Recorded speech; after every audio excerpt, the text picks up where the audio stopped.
अरे जब 9 से 5 यहां कोई नहीं सुनता तो 5 के बाद कौन सुनेगा? ये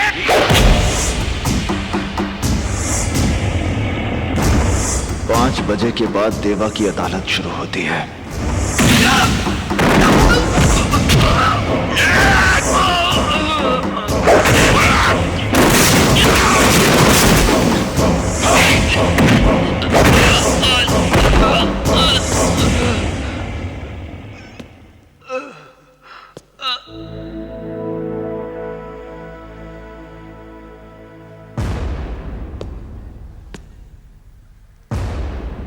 जानवर को मारने के लिए जानवर बनना पड़ता है बाबूजी।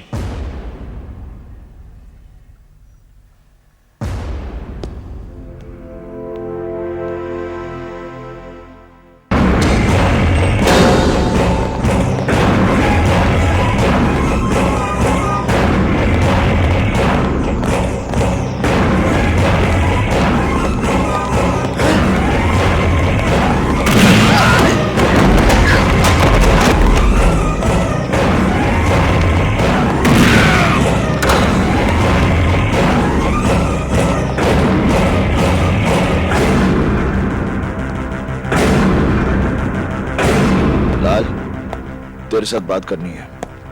तुम देख नहीं रहे कि यहाँ एक जरूरी मीटिंग चल रही है? बाकी मीटिंग्स मेरी मीटिंग के बाद। देवा देखो तुम,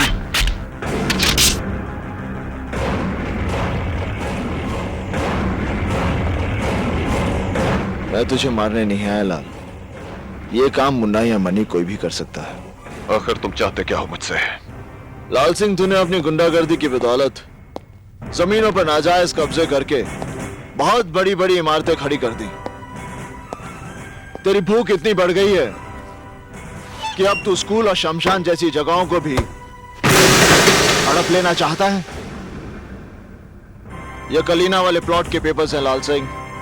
आज के बाद इस जमीन पर तेरी कोई दखलंदाजी नहीं होगी। इन पेपर्स पर साइन कर। तेरी जिंदगी के 5 साल मैं बख्श देता हूं।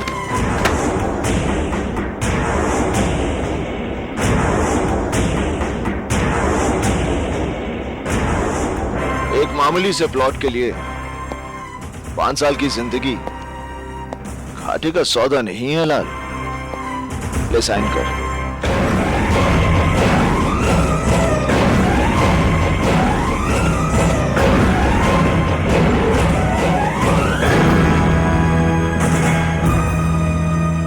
जिस वकील को मारने के लिए तूने अपने आदमी भेजे थे वो अशोक प्रधान देवा का बाप है।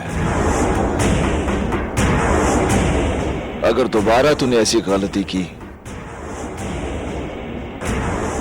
तो तेरा वो हश्र करूंगा कि तुझे अपने हाथों से अपनी जिंदगी फिसलती हुई नजर आएगी। तेरे माथे का पसीना और दिल की धड़कन ये बता रही है कि तुझे अपनी जिंदगी से बहुत प्यार है।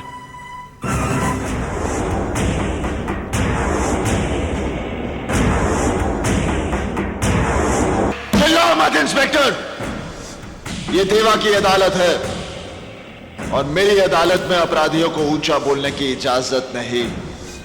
लेकिन मैंने किया क्या? तेरे गुनाहों का काला चिट्ठा मेरे पास है इंस्पेक्टर। तुझे कानून की ठेकेदारी का लाइसेंस मिले 6 साल हुए और उन 6 सालों में तूने अपने लॉकअप में 5 लोगों को बेरहमी से मौत के घाट उतार दिया।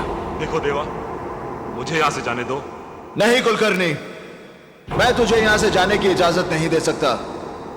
मैं यहां ऊंचाई पर बैठा जरूर हूं, मगर इस कोर्ट के फैसले नीचे बैठे ये लोग करते हैं।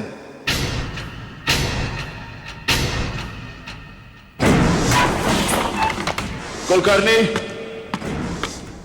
तू गुनहगार है या बेगुनाह, इसका फैसला होना तो अभी बाकी है। अपराधी अपराधी अपराधी अपराधी अपराधी अपराधी अपराधी अपराधी। नहीं देवा, मैंने कोई अपराध नहीं किया। मैंने किसी को नहीं मारा। अब अगर मैं किसी को रिमांड पर लेता हूं और वो रिमांड में लेने के बाद जो तू उनका हश्र करता है, यही जानने के लिए मैंने जॉन को भेजा था तेरे पास। कुलकर्णी, तूने मेरे 2 आदमी मारे, उनकी मौत तो मैं तुझे बख्श भी सकता हूं, मगर जिन 3 बेगुनाह लोगों को तूने मारा है, उनका तो गुनाह की दुनिया से कोई वास्ता ही नहीं था। उन्हें मारकर तूने उनके परिवारों को भूख, गरीबी और तकलीफों में झोंक दिया। उनमें से एक अपने बूढ़े मां बाप का इकलौता सहारा था, और जिस मजदूर पर तूने गोलियां दागी, वो 12 लोगों का पेट भरता था, और अंसारी की विधवा की गोद में 3 महीने का बच्चा है। और ये सारे पाप तूने अपनी इस वर्दी पर एक और स्टार बढ़ाने के लिए किए हैं।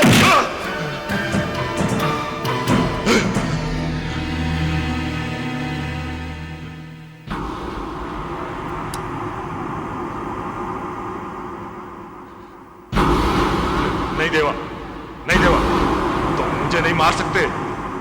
तुम जानते हो हमारा डिपार्टमेंट। ये काम मैं उसी की भलाई के लिए कर रहा हूं।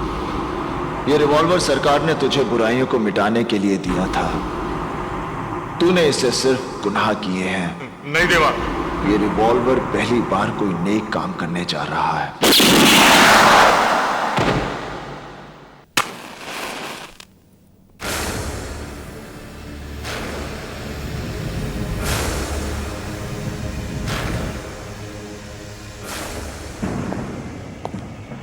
देरी से आने के लिए माफी चाहता हूं।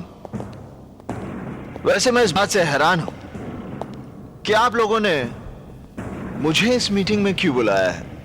देवा, इन दिनों हमारे धंधे में मुश्किलें बढ़ गई हैं। इन मुश्किलों से हमें कैसे लड़ना है, इसी के बारे में बातचीत करने के लिए हम सब लोग यहां इकट्ठा हुए हैं। आखिर ये हमारी जमात की बात है, और तुम हमारी जमात से बाहर तो नहीं। जमात एक होने से सोच एक नहीं हो सकती जिंदाल साहब। सोच का क्या है, वक्त के साथ बदल जाया करती है। तुमने अपनी जगह बनाने के लिए जो रफ्तार पकड़ी है, उसका तो मैं कायल हूं। ये तो आपका भड़प्पन है जिंदाल साहब। वैसे आप लोगों की जानकारी के लिए बता दूं कि अभी अभी तो मैं अपने पैरों पर खड़ा हुआ हूं। ठीक से चलना शुरू भी नहीं किया मैंने। रफ्तार पकड़नी तो अभी बाकी है। आप कुछ धंधे की मुश्किलों के बारे में बात कर रहे थे। देवा, मेरा मतलब है हमें छोटे छोटे फायदों के लिए आपस में रंजिश का माहौल खड़ा नहीं करना चाहिए। हम ताकतवर तभी हैं जब तक हम एक हैं। अलगाव वो दरार है जो किसी भी इमारत की बुनियाद में समाकर उस इमारत को बर्बाद कर देती है। हमें अपनी इमारत में इस दरार के लिए कोई जगह नहीं छोड़नी। हमें पूरी ताकत के साथ मिलकर अपने दुश्मन से लड़ना है, और हमारा दुश्मन है कानून। तुम्हें मालूम है देवा कि हमारे नए सीएम बहुत ही ईमानदार हैं। उन्होंने इस शहर से क्राइम को पूरी तरह खत्म करने का बीड़ा उठाया है, और इस ऑपरेशन का इंचार्ज उन्होंने बनाया है एसीपी इंदर सक्सेना को। सक्सेना के पिछले रिकॉर्ड के बारे में हमने पता किया है। यह आदमी हम जैसों के लिए कुछ ठीक नहीं है। इससे पहले कि हमारे इर्द गिर्द कानून का दायरा कस दे, हमें उसे इस दुनिया से विदा कर देना चाहिए। नहीं जिंदाल साहब, सक्सेना को मारकर हम पूरे पुलिस डिपार्टमेंट को अपना दुश्मन नहीं बना सकते। यह बात तो सभी जानते हैं कि कोई भी पुलिस ऑफिसर सच्चाई और ईमानदारी का बोझ ज्यादा देर तक नहीं उठा सकता। और जिस दिन सक्सेना को यह बात समझ में आ गई, वो खुद ही ट्रांसफर ले लेगा। मेरे हिसाब से उसे 3 महीने का वक्त देना चाहिए। अगर 3 महीने के बाद वैसा नहीं हुआ जैसा तुम सोच रहे हो, तो इंदर सक्सेना को तुम खुद मारोगे। यह वादा मैं कैसे कर सकता हूं? मौत और वक्त का कोई तालमेल नहीं होता जिंदाल साहब। 3 महीने बाद मैं उसे मारूंगा, और यह देखने के लिए आप जिंदा रहेंगे, इस बात की गारंटी कौन दे सकता है? देवा, गुड्डी की शादी की बात सुनकर तो इतना परेशान क्यों हो गया? क्या बहन को सारी जिंदगी घर में बिठा के रखेंगे? सोच रहा हूं कितने लाड प्यार से पली है वो। उसकी जिद और खुशी के लिए हम कुछ भी करते थे, और अब वो एक नए घर में नए लोगों के बीच। गुड्डी किसी नए घर में नहीं जा रही है देवा। हमने उसके लिए जो लड़का चुना है वो भी उसे उतना ही जानता है जितना उसे हम जानते हैं। और फिर अगर उसने हमारी बहन को जरा सा भी परेशान किया ना तो हम दोनों मिलकर उसकी टांग तोड़ सकते हैं। कौन है वो? एसीपी इंदर सक्सेना। देख देवा, घर के बाकी सब लोग मेरा इंटरव्यू ले चुके हैं और मुझे पास भी कर चुके हैं। वैसे अगर तू कहता है तो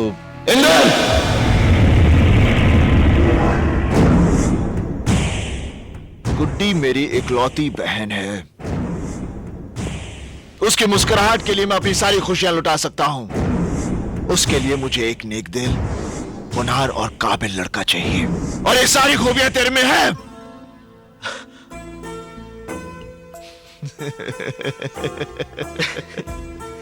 तेरा ये खुशी इजहार करने का तरीका भी अच्छा है। मैं बहुत खुश हूं, बहुत खुश हूं मैं। देवा, हमारी कितनी बड़ी मुश्किल आसान हो गई। बाबूजी भी इस रिश्ते से बहुत खुश हैं। वो तो बेसब्री से उस घड़ी का इंतजार कर रहे हैं जब हम दोनों भाई मिलकर दुल्हन बनी गुड्डी को डोली में बैठाएंगे। देवा, देवा ऐसे मौके पर यह बात कहते हुए मुझे बहुत अफसोस हो रहा है, लेकिन दोस्त मेरी एक मजबूरी है। क्या बात है इंदर? पुलिस की रजिस्टर में इस शहर के जिन 4 बड़े गुनहगारों का नाम दर्ज है उनमें से एक नाम देवा का है। जानता हूं। फिर तो तू ये भी जानता होगा कि मेरी शादी में पुलिस फोर्स के सारे बड़े अफसर आएंगे। उनके सामने मेरी पोजीशन, प्लीज यार तू मेरी शादी में मत आना। तू ये क्या कह रहा है इंदर? देवा के बिना गुड्डी की शादी? तू जानता है ये कितना प्यार करता है आकाश, इंदर ठीक कह रहा है। गुड्डी की शादी में मेरी वजह से कोई अड़चन आए, इंदर, मैं नहीं आऊंगा, नहीं आऊंगा।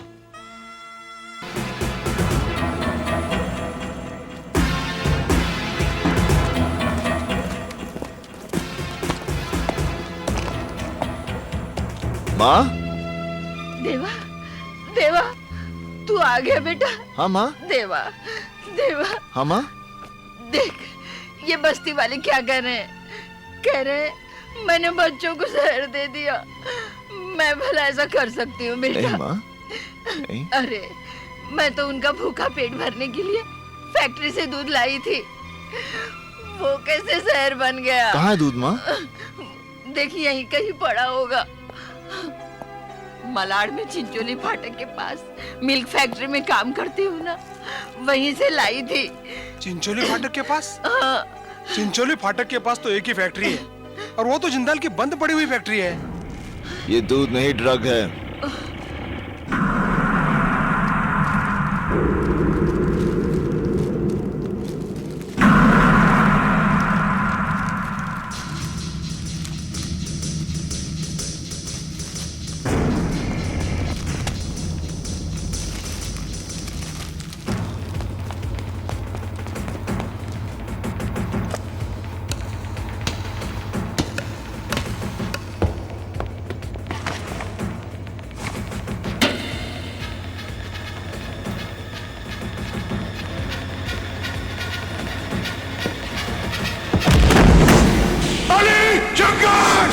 बुलाओ ने, वो आएंगे जरूर, लेकिन तुझे कंधा देने। जा। बंदूक के नीचे, बंदूक के नीचे। नहीं, मारे बच्चों औरतों को बाहर निकालो। हाँ देवा। चलो बच्चों, चलो चलो, उठो, चलो जल्दी चलो, जल्दी बाहर निकलो। चलो चलो माँ जी, चलो बच्चों, बच्चों जल्दी, संभाल के, संभाल के। चलो बच्चों, चलो माँ जी, चलो निकलो यहाँ से, चलो।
होश में तो हो देवा। तू एक ऐसा हैवान है जिसका मकसद दौलत कमाना है, चाहे वो जहर बेच के क्यों ना हो।